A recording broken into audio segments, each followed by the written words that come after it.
Let's just say I am very glad that I have all my that I do YouTube stuff on a different browser than I do my regular browsing.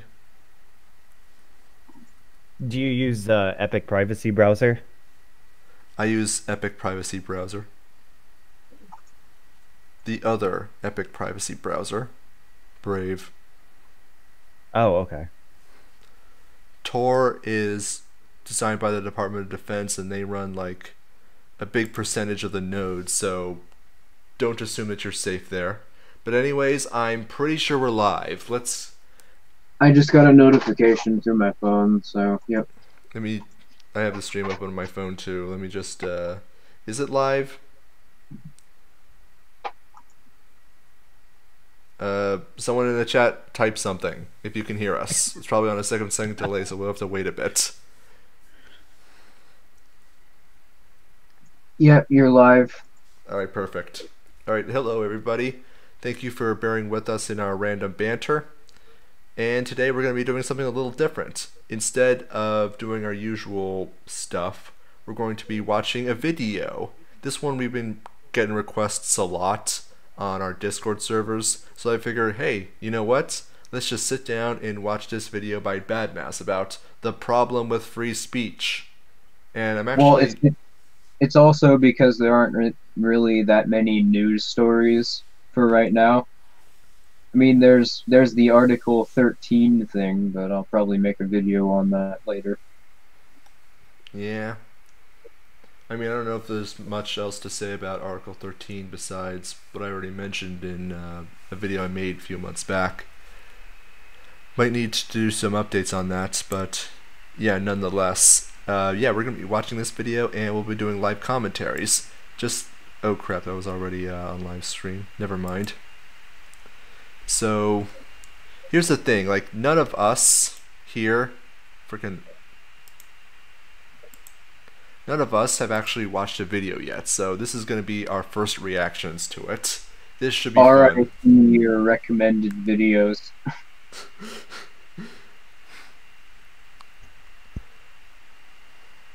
Alright, it should be fine now. Alright, everybody can see it? Yep. Alright, here we go. One day I was helping out the Free Palestine stall on Church. Holy crap, who doesn't have their headphones in? It's probably me. Alright, yeah, put your headphones on.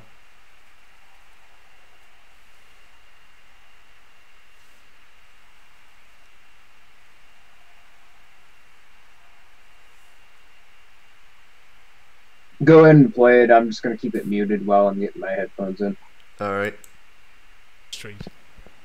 About an hour in, a young dude came up to me and gave us the usual conservative drivel.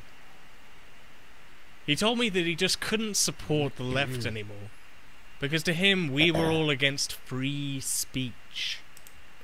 I mean, they are. And so are conservatives. Oh, yeah. Yeah, demonstrably... Oh, shit, what the fuck was that? I didn't do anything. Something just was very loud and staticky, but anyway. Yeah, demonstrably so. I mean, this is a problem which has been with the ideologies which identify with the left, and yeah, there's support for freedom of speech. This has been particularly, this has been observed by many people, ranging from, of course, conservatives all the way to people like Noam Chomsky has even acknowledged the problem with free speech on the ideological left. So, I mean, to deny that is completely ridiculous. I mean, I could specifically tell you exactly where the root of their disposition for freedom of speech is. It's in the influence of Foucault in the teachings on college campus of ideologies. For those of you who aren't aware, Foucault is a postmodern philosopher who looked at every single social dynamic in society as a power struggle. and which you hear that when you hear things like racism is power plus privilege prejudice. Prejudice Yeah, plus power equals racism. yeah. That's a Foucaultian idea right there. Yeah. And Also, we got a super chat from one guy, no plan ever, for $9.99. He says, "I got mo money, motherfucker. Let's make it rain. Go, goy, let's go." hey, thanks a lot. Thank you very much, and I'm still working on getting these freaking payments set up. This system is absolute ass. Anyways, yeah, Eh, thank you for that. Now let's continue. Me Well- with flyers detailing the extent of Israeli war crimes against Palestinians, and how little the world still hears about their plight. He took one look and stated that he just wasn't interested in our campaign, and bid me farewell. For of course, we must always have our standards. My starting point when it comes to the consideration of any issue relating to free speech is my passionate belief that the second most precious thing in life is the right to express yourself freely. There's never been a more unshakable dogma in my lifetime than that of freedom of speech. The real test of a country's standards is if it allows people to criticize one another, especially the regime. The foundation of liberty and freedom and fribity is the story of free expression. After all, if you want to know who has the power, just look at the group that you're not allowed to criticize. I just want to say something real quick. What's going on with these production values? I mean, holy crap, the quality on this is exceptional. Well, to be fair, I mean, it takes like 1 to 2 months to make a new video. So, Yeah, I mean, fair enough, but geez, like this is really high quality stuff. Right? No. I'm here today to tell you that freedom of speech is not just some base flatline monolith from which all societies are to be held accountable to. It's a political concept, thought up by human beings, subject to critique, and quite frankly, is in great need of one. what? I don't. I think that was just a word salad. That Well, free what I think is hilarious is that he's actually contradicting himself. That the concept of freedom of speech needs to be criticized. It's an inherently self-contradictory position. If you're only able to be Yeah. critical of free speech because of free speech. If you're critical of the idea, then you're expressing it and therefore demonstrating that you are in support of it. It's a position which can't be defended because it's logically self-contradictory. I believe the term Stefan Molyneux uses is self-destructing arguments. Yeah, well, as for the idea that freedom of speech is a invented concept, is a political concept, no. It is. It exists as a result of human agency. It's something which we naturally have, and it could only be negated by the use of force. I was thinking like he's probably going to make an appeal. I haven't seen the video, so I don't know, but I have a feeling he's going to make an appeal to determinism. And well, we'll elaborate on Yeah. more when that comes up, I think. Yeah, the from what I've seen of censorship apologists, they tend to either do one of two things. They appeal to determinism in order to try and get around that, or they're going to, make the slippery slope fallacy. We'll see. Your concept that freedom of speech is good is only possible if your opponent also agrees with you, i.e., they're not going to kill you if you happen to disagree. I'm sorry, but that is absolutely absurd. Right and wrong is not determined by the consent of the other person I am talking to. If the other person says, if I say 2 plus 2 equals 4, and they say 2 plus 2 equals banana, only one of us can possibly be correct, or none of us, because the two are mutually exclusive. This is how non-contradiction works. So, I don't need another person's consent for something else to be true. Now, a person might try to kill me because they might think that my expressing that freedom of speech is good is somehow blasphemy against a religion, and they think they are justified in killing me. That does not make that factually correct. Well, filthy. If you say that 2 + 2 = 5, then obviously that means 2 + 2 = 5 and doesn't have an objective answer. Especially if the majority of people agree with you. I love how morals and ethics are pretty much entirely based on what other people consent to. I mean, if that's the case, then I mean, that's eventually going to lead to what's it called? Rule. Oh, I keep forgetting on the term. Like might makes right. That's it. Yeah, the problem with might makes right is that since it doesn't have any foundation, it's not really a right. It's again a self-destructing argument, as you referred to it. All right, hold on a second. Just writing something in the chat here. Oh, well, let's just play it. So therefore, if your opponent doesn't and will use aggression against you, you can't really argue for freedom of speech in that circumstance. Materially, I mean. We just the did. The conditions around you have to be such that no one is going to die. Right, okay, what are we on? Can you pause it again? So, yes. Yeah, it's really hilarious when materialists will make arguments like this and will then turn around and say that the rationalists are the people who are making an is-ought correlation, because that's exactly what he just did. He's making a correlation between an is and a not. Something is not moral if you don't don't inherently have access to it. So you don't have freedom of speech, or you don't have the ability to say something unless absolutely everybody is going to be at 100% okay and not try and do anything to you for saying it. I'm not gonna lie. I've heard so many people make the is-ought argument so incorrectly that whenever I hear anyone say it, I just roll my eyes. Yeah, the rationalists they're the one group of people that don't make an is-ought correlation. Alright, I'm playing. oh, okay. Here we go. The Weimar Republic. Full suffrage. Large democracy. Massive instability and debt caused from the prior war. Enter the Nazis.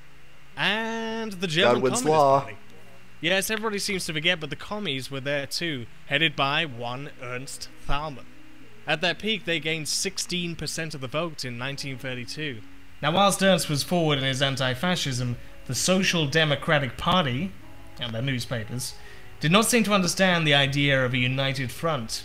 They refused to effectively confront fascism and simultaneously denounced the KDP as being a bunch of Muscovites, sporting the now famous Iron Front symbol. The SPD's failure to effectively confront fascism aided Hitler's rise to power, sent the KDP underground, and Ernst to 11 years in the hole. I don't know where he's getting this, but the communists in pre-Nazi Germany were incredibly aggressive against the fascists and the Nazis. Like they were. Yeah, and social democrat publications in Europe and North America were sympathetic to both communists and fascists at the time. In fact, it was this animosity that Hitler used in order to orchestrate the kind of violence he needed in order to create all the false flags that he did that eventually got him to rise to power. In other words, he puppet mastered the communists into doing what it is that eventually got him into power, and really all he had to do was to put a red flag in front of him and the bull will just charge. They're really not that difficult to control. Followed by a firing. Don't tell me that free speech exists in a vacuum. It doesn't. In this video, we'll talk about Who the the fuck necessary said further that? question. Yeah, what the fuck? I'm sorry, I've literally never heard that before. Free speech exists in a vacuum. What? I'm trying to like, I don't know what that means. I'm trying to figure out, like, in what context would someone make the argument that free speech exists, but what they're actually saying is free speech exists in a vacuum, because that doesn't... I mean... Because usually when someone is referring to something existing within a vacuum, what they're referring to is sort of it tends to be attracted to this thing, and I've never heard an argument for any sort of right based on the argument that, oh, it's if you remove this, people would be attracted to it. We need to ask on this topic: who dictates the media? Which views are more profitable? And if the Enlightenment was correct, why did liberalism fail in its mission? The most precious thing in life, I think, is the state. your mouth. Yeah, pretty much fundamentally, that's the reason the Enlightenment values failed, is because of the state. Pretty And much. I've gone into extensive detail before that liberalism, it's presented in popular media like it was a grassroots opposition movement to feudalism and monarchy, but if you look at John Locke and Thomas Hobbes, these writings were published by guilds in the European countries, which means that they had to be approved by the feudal government, which John Locke or Thomas Hobbes were living under, which means that the government, essentially, that they had state-approved views. I wonder what that could mean. There probably were. I'm sorry, but there probably were anarchists long before Pierre Joseph Proudhon. It's just that you never heard anything from them because the only things which could ever be widely published prior to like the late 18th century would have been things that are published by the state. That being said, it really raises some questions about liberalism, especially when you get into the fact that the French Revolution, the American Revolution, and these liberal revolutions all around the Western world at the time were Funded by large. the Rothschilds. Yeah, they were largely funded by the moneylenders that were previously propping up feudalism and companies like the London Company, for example. So I would argue that liberalism is basically just an attempt to continue the state after the state under mercantilism had proven itself to be unsustainable. Basically, they were trying to preserve the state by transitioning or by transforming how it functions in its relationship with the people. To create something, it's just an innovation in the way people are oppressed to make it less obvious. But anyways, yeah, see, I don't necessarily know if people like Thomas Jefferson would have been in on it.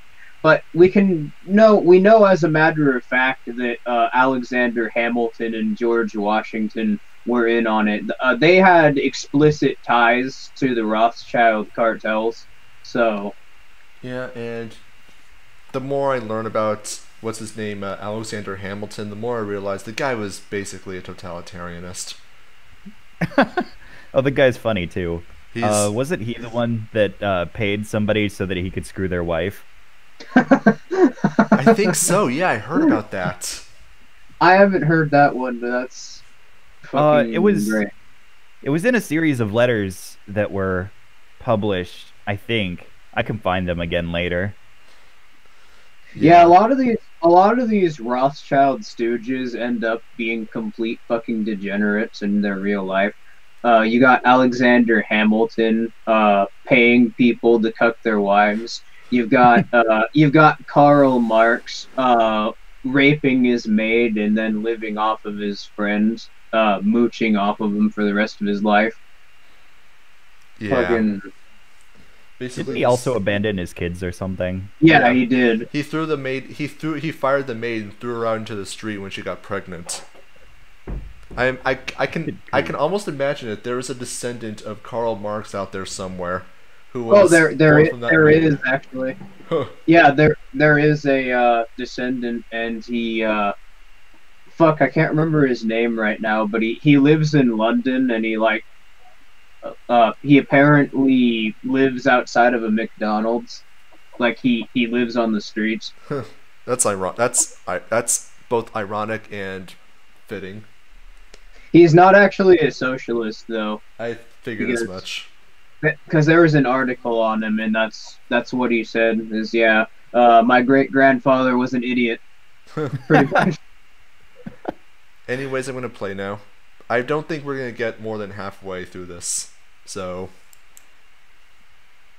Precious is a roof over your head, but a fixture for me in the number 2 slot is free expression, just below the need to sustain life itself.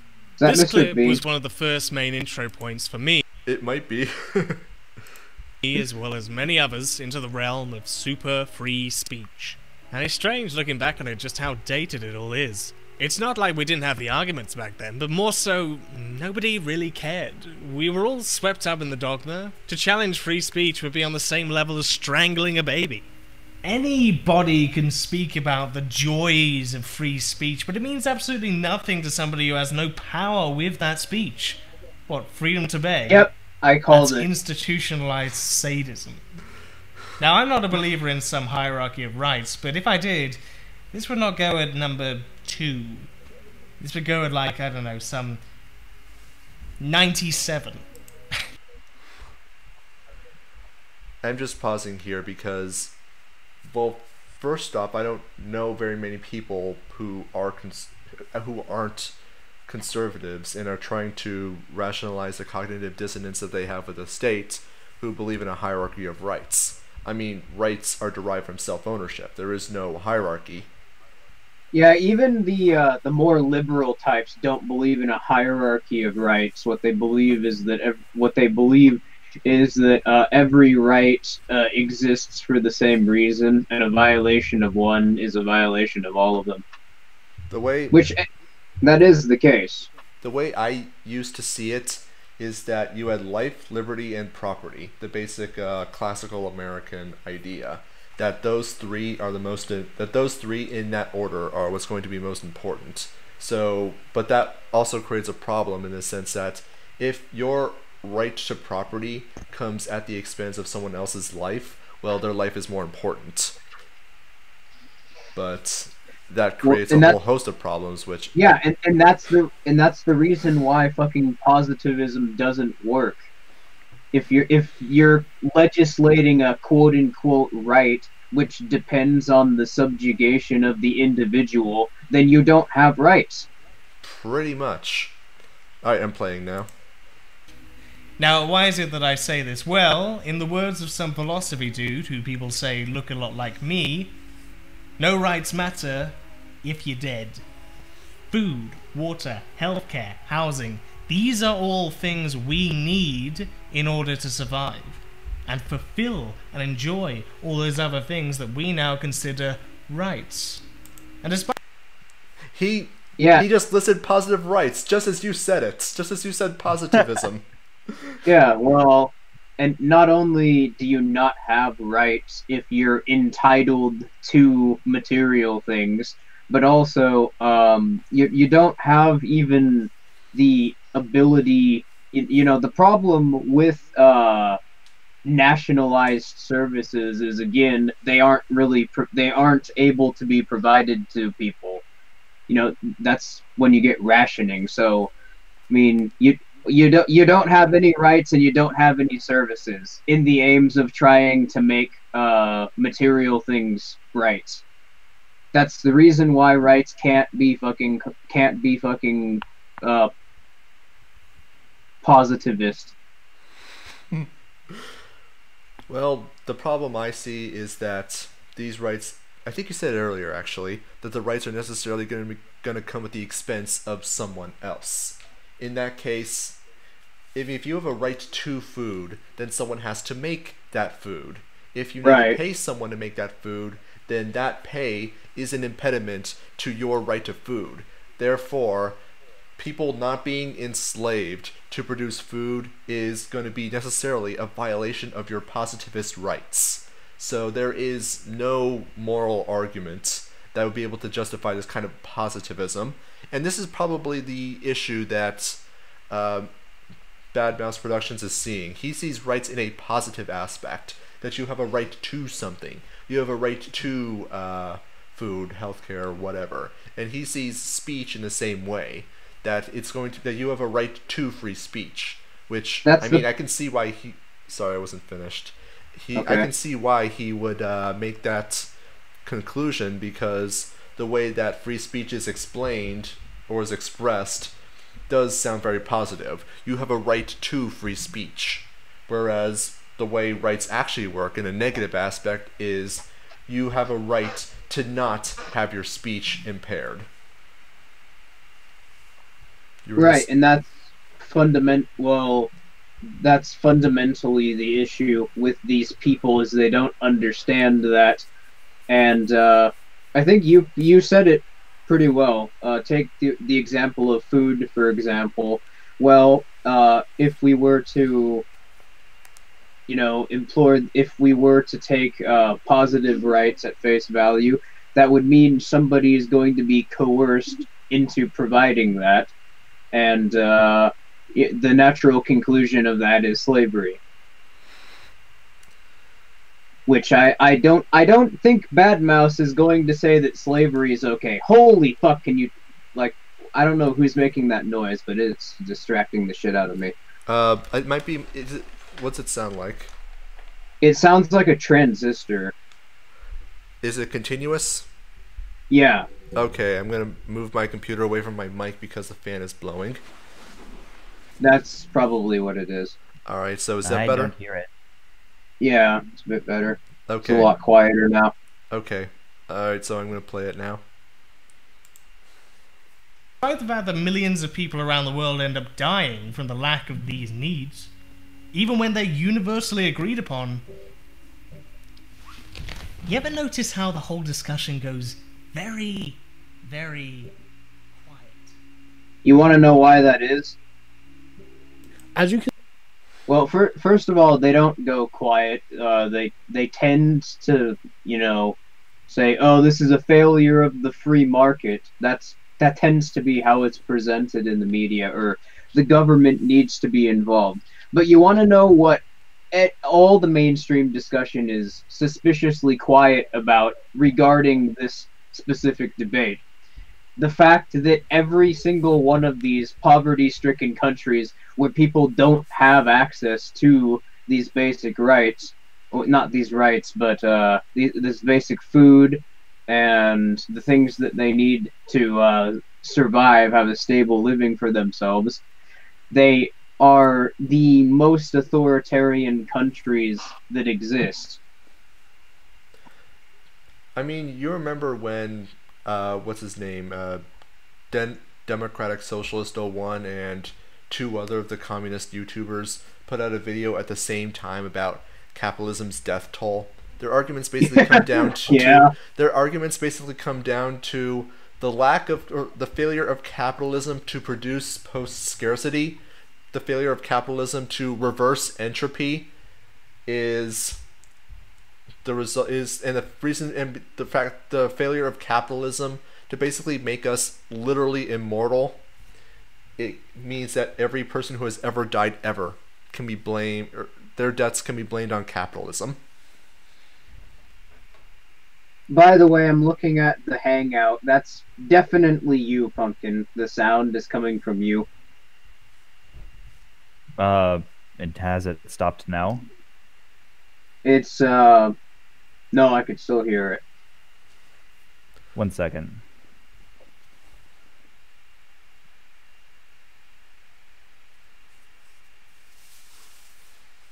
I think that might just be my fucking headphones, actually.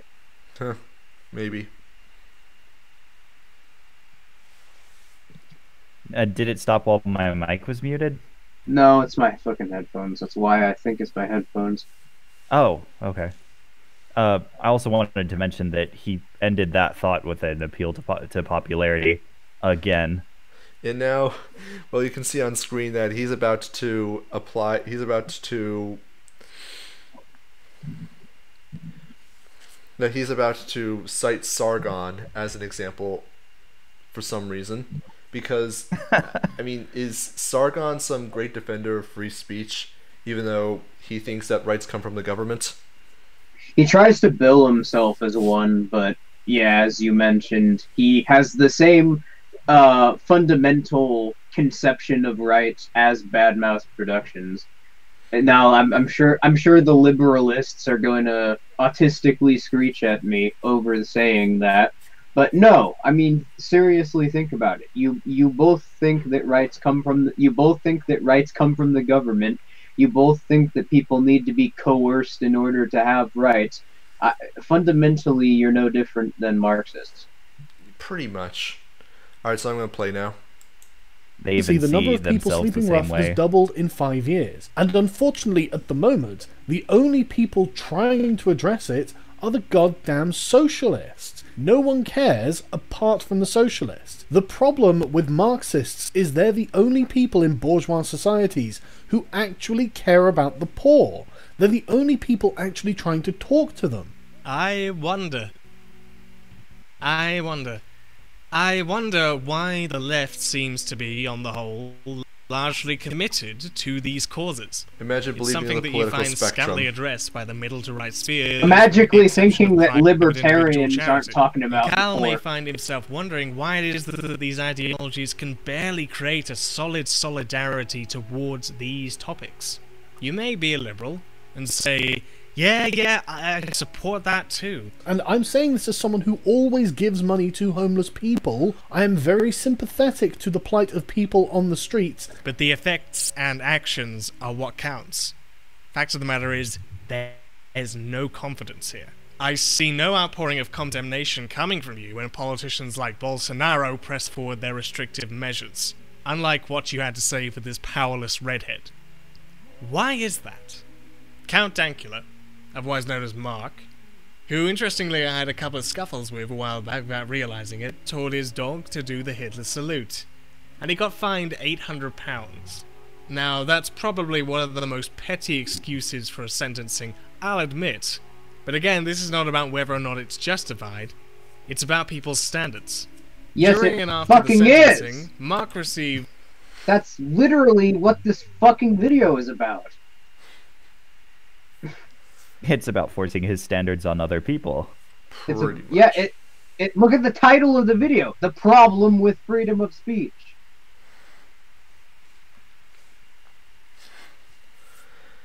I mean, the problem with positivism is that every individual is going to have their own specific ideas of what rights they think they should be entitled to.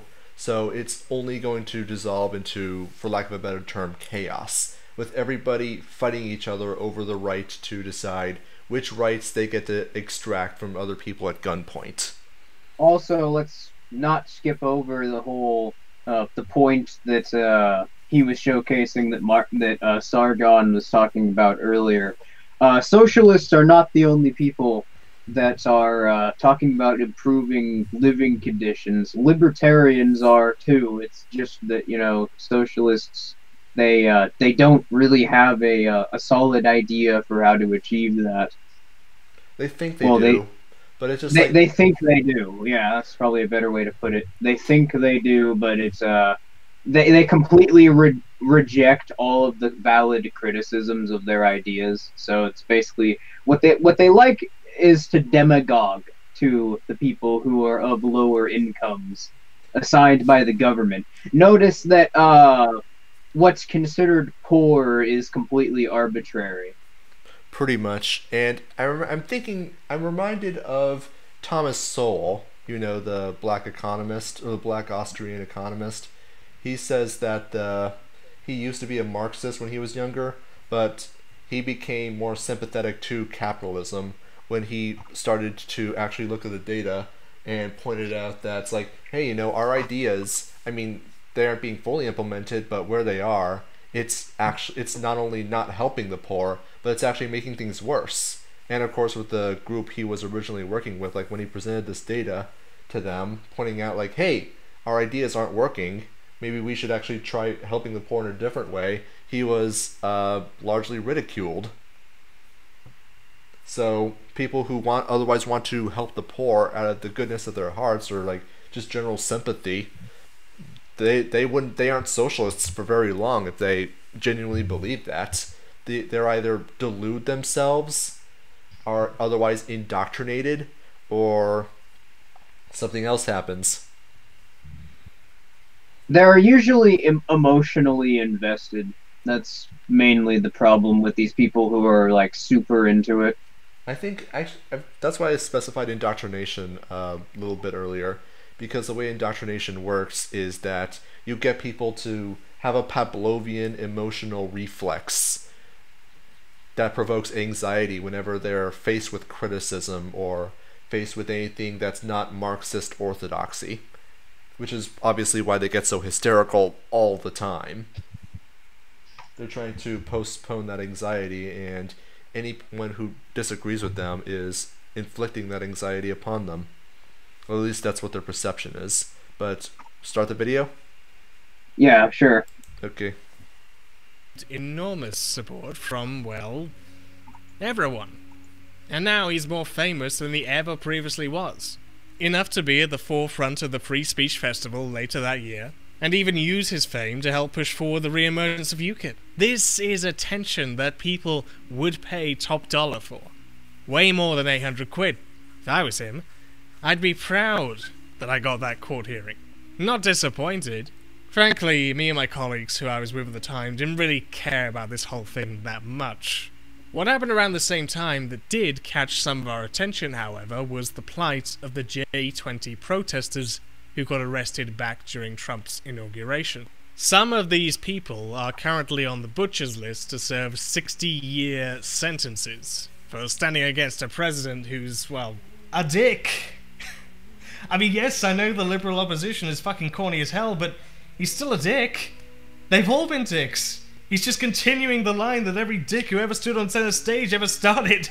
This is America. What, you think Bernie's gonna save you?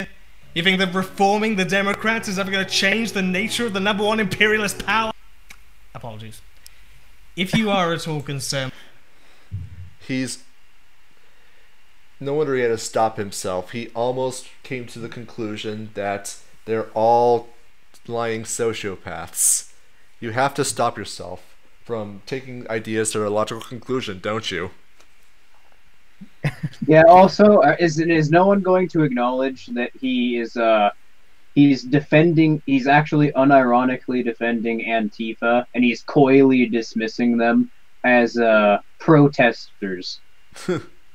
Well, no. Anyone who's seen the video of the protests after Trump's inauguration and after Trump's electoral victory, well, I mean, first off, the day of Trump's electoral victory, I don't think I've ever had a happier day in my life, just because of the amount of, just because of the bountiful harvest of salt. Oh yeah, that was fantastic. Don't get me wrong. I'm no fan of Trump, and I've made an entire video explaining the problem with punitive justice. I don't even think people should be that jail is consistent with a free society. But yeah, these people weren't just like shouting; they were destroying millions of dollars worth of property. You know, at least somebody's life was probably destroyed because of that. I mean, if they were just chanting, holding signs, and marching down the streets, who cares? But they're destroying property. I mean, come on. Yeah, they were setting cars on fire. And what was it in Berkeley? They beat the shit out of people too. It wasn't just that they were, breaking millions of dollars worth of property. They also beat the crap out of people. Yeah, and what was it in Berkeley? The Antifa professor hit the guy with a bike lock. Yeah. I'm wondering if this is only the stuff we know about, and there's not a lot more that's either being suppressed or we just haven't found it yet. It's just obscure. But I think the worst part about the sorry, you were going I to say think the something? worst part about the yeah, I think the worst part about the Antifa protests is that some people believe that they represent anarchists. And that's the point. Filthy and I have both done some extensive research, and James Corbett's also made a pretty long podcast about this. Even like Antifa for the longest time, like the ones that are actually genuinely driven, like they think they're anarchists, have been speaking out for a while about government agents infiltrating the black blocs. And yeah, Filthy and I have been calling out like a lot of these protests. There's a direct paper trail between like the J20 summit in not the J20, but the one in Germany. That one was G20. in G20, and yeah, there was one in Ontario which was funded by their government, and the mayor of Berkeley issued a direct order for the police to stand down and basically just let Antifa destroy the city. And in Charlottesville, there was not only a stand down order, but the police were instructed specifically to hem the alt-right and Antifa together. So yeah, and that's causing another these thing. things. That's another thing. It's not one-sided either. The Patriots' prayer, like clash between Antifa and them that happened in Portland, Oregon. I mean, it came out a few months ago that the chief of police and one of the major organizers for the Patriot Prayer were talking and like collaborating through emails. So both of these, the groups which are engaging in violence, it's manufactured by the government. Pretty much. That's not the least bit surprising, That I especially didn't really considering give the much of a toss about revolution Mark's and how pub few joke. people showed up. Don't worry. If you have ever had friends like him, like I have in the past, you'd know that this stuff isn't too surprising. I know that these are highly political times, but a guy who votes UKIP is not particularly my number one concern right now. Now, I didn't happen to give a toss, but I sure as hell know somebody who did. Mike Stadbury, who you'll remember from his childish Twitter ramblings and dealings with Watson.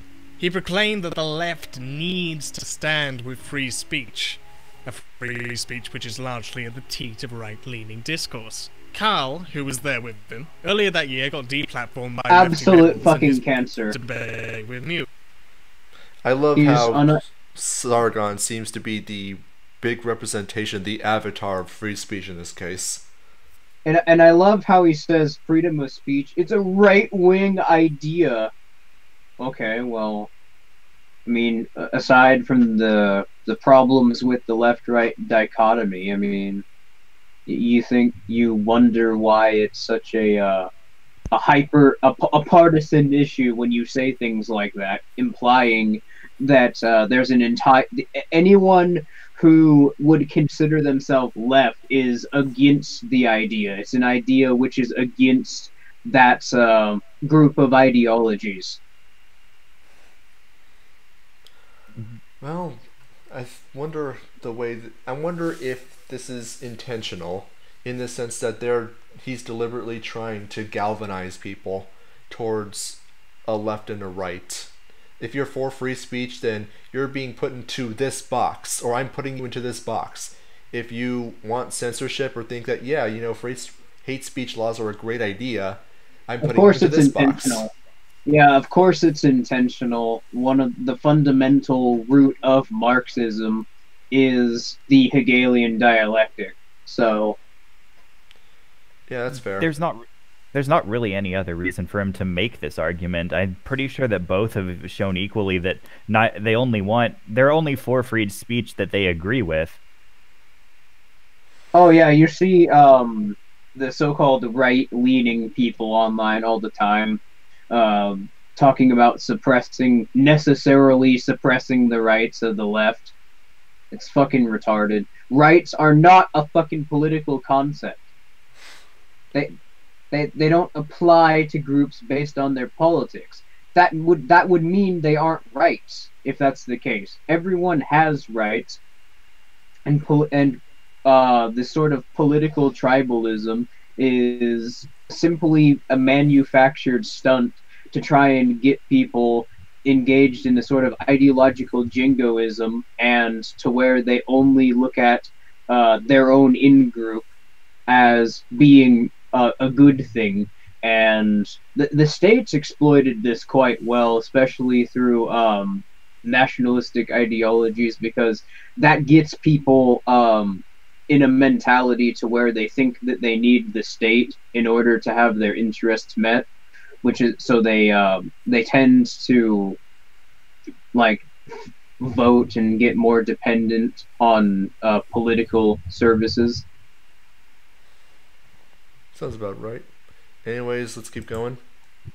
The dogma is enforcing itself here. The left is supposed to throw up our hands and switch liqueur of which virtue engenders the floor, and decide whether or not we should allow freedom of speech for our enemies or not allow it. When what we should be doing is taking control of the narrative, putting forward our views as the new talking point of discussion instead of a fucking Nazi pug. Hey, what gives you the right to control the narrative? That's a good question. Hegemonic propaganda of our status quo is already enforcing the narrative. Noam Chomsky. Yeah, thought as much. I need to find a way to make this more interesting.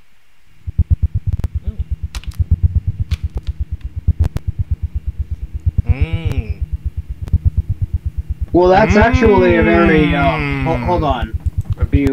Yeah. That's actually Oh a. God. Give me a minute here. Yeah. It's time. Okay. Yeah. Is Okay. there any freeze frame?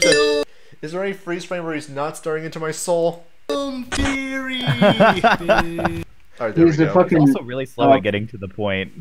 Okay, this one's not much better, but at least he's not staring at the camera like that. But anyway, yeah, that's not a terribly bad point, but again, that's a materialistic analysis, and it's something which necessarily exists as a result of state coercion. I think one of the main things Filthy and I have been pointing out throughout the last few months is how the state monopolizes the narratives through programs like Operation Mockingbird and through media licenses and COINTELPRO and all sorts of the legal process like that. Noam Chomsky would argue that it's because there's a bottleneck of information, and that's the reason why the narratives are similar. Like, there's only a handful of different companies. That does not explain why the talking points are exactly the same, and why there are only a few things which are being discussed. There are an infinite number of ways to interpret anything. The reason that all the media personalities sound exactly the same, it cannot possibly be explained as a bottleneck, as you said. Like, I'm sure everyone here has seen that video of like the montage of 56 news channels in the United States, like all saying the same thing. It's a direct threat to our democracy. Well, there is a bottleneck of information. It just doesn't exist naturally as a result of media being privately managed. In fact, the reason why there's only a handful of media companies is because of the government's meddling in the market. They own the airwaves, and they hand out licenses for their use. So, in other words, they have... if you don't have a license, you can't have a media outlet over the airwaves. In other words, they have a de facto monopoly on who can be a publisher on the traditional television and radio stations. And it's also why they have control. Well, that's also why they've been seeking control over Facebook, YouTube, and Google, because I said YouTube, I meant Twitter and Google and just generally the big tech companies, because as soon as the internet run around, suddenly that there was a way you could go around the traditional media systems and people could talk among each other. You could receive news source. There's suddenly an infinite number of other news sources that you could get besides the mainstream media. And now we have them trying to get control of it through monopolizing big tech and creating all these other digital false flags of Facebook censoring people. Therefore, we need government to control Facebook, even though Facebook only censored because the government told them to do so in the first place. Well, the other problem with Chomsky's argument is that it assumes that the profit for each corporation would be exactly the same, like what they would have to do to gain profit. Like everyone who's watching the media is the exact same demographic. Like that doesn't make any sense. There are different demographics of people, and they necessarily conflict with one another. You can't you can't both appeal to people who would be like in the Nickelodeon age and people watching fucking that one station which airs like 50s movies all the time. Those are two completely different demographics. So. And what's the average age for the Fox viewer? Well, based on the amount of dialysis commercials and prescription lens commercials, I'd say they're 60s, 70s. It's gonna be the same thing with all major media. Their audience is literally dying. Yeah, everyone's going to the internet. Well, that's because there's more variety on the internet. Yeah, but anyways, we're just about over. We're just about to our hour, so we kind of have to wrap this up, which is unfortunate because we're barely even 1/3 of the way into the video. Suffice to next say, time we watch one of. Sorry, what? go ahead. I was gonna say next time we watch one of this guy's videos, we probably want to increase the play speed. He's slow. Probably. I mean, I don't know It if would it's be just hard- because he has a lot to say, or if it's just because he's dragged it out. Because the problem with that though is that it would be hard to respond because he'd be saying so many things so quickly. Mm-hmm. Oh yeah, true. So it's hard to think about it when you're constantly being overloaded with tons of concepts. In a way, it's good that he presents his arguments like this, so that it's easier to respond to them and for people to process the information. Mm-hmm. I mean, when I make videos, I want people to be able to hear it, to be able to understand it and comprehend it. Even if they can't recall all the information at the very end, be able to articulate it to other people, they should at least be able to get some ideas and talking points down. Yeah, that's the reason I don't talk very quickly unless the context calls for it. I have a tendency to talk fast. I've been trying to fix that. It's usually when I get into something, but anyways, yeah. That's just about wraps up this stream. So, anyone wants to shill something, do so now. I'm Esoteric the Free. I've got some major announcements which are coming out in the near future. I'm also starting to do Q&A streams at the end of the month, and the Q&A stream for this month is going to be on the 30th. So be sure to be watching on my channel for that. I'm probably just going to be interacting with the chat and playing RuneScape or something like that. Alright. Pumpkin?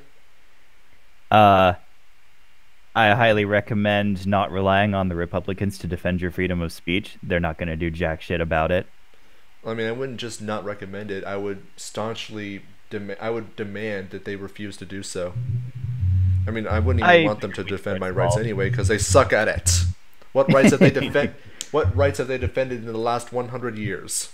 Well, big surprise, when you use coercion to achieve something, you receive authoritarian ends.